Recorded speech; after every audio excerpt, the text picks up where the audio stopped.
Olá, pessoal! Hoje nós vamos conhecer um pouco sobre a tradição oral dos indígenas. Os indígenas foram os primeiros habitantes do território brasileiro. São formados por povos diferentes, com hábitos, costumes e línguas distintas. Existem cerca de 225 sociedades indígenas distribuídas em todo o território brasileiro, o que corresponde a 0,25% da população do país. As principais comunidades indígenas atualmente no Brasil são Guarani, Ticuna, Macuxi, Terna, Guajajaras, Yanomami, Chavante, Pataxó e Potiguara. É errado nos referirmos aos indígenas como um único povo.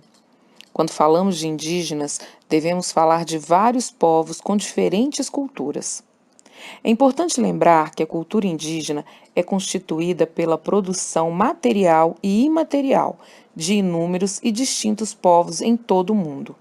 Não há uma cultura indígena, e cada povo desenvolveu suas próprias tradições religiosas, musicais, de festas e artesanatos.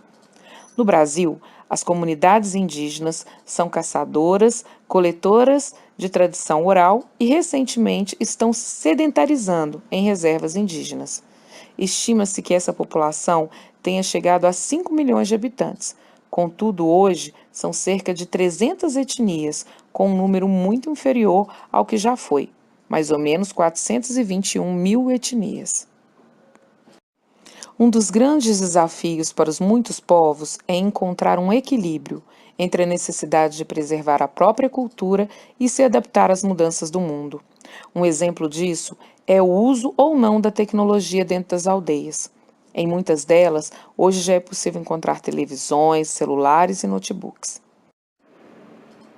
É muito importante valorizar a tradição indígena, seja ela por meios orais ou por costumes que são repassados de geração em geração.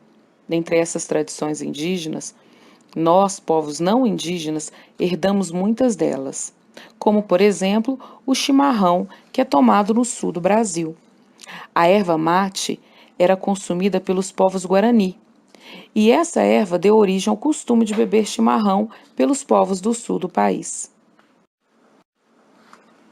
A tradição oral é marca forte não somente dos povos indígenas brasileiros, mas também de muitos povos africanos.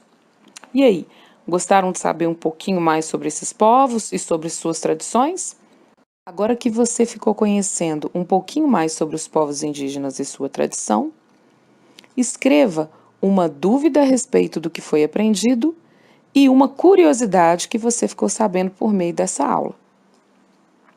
Não esqueça de levar essa atividade para a próxima aula de História.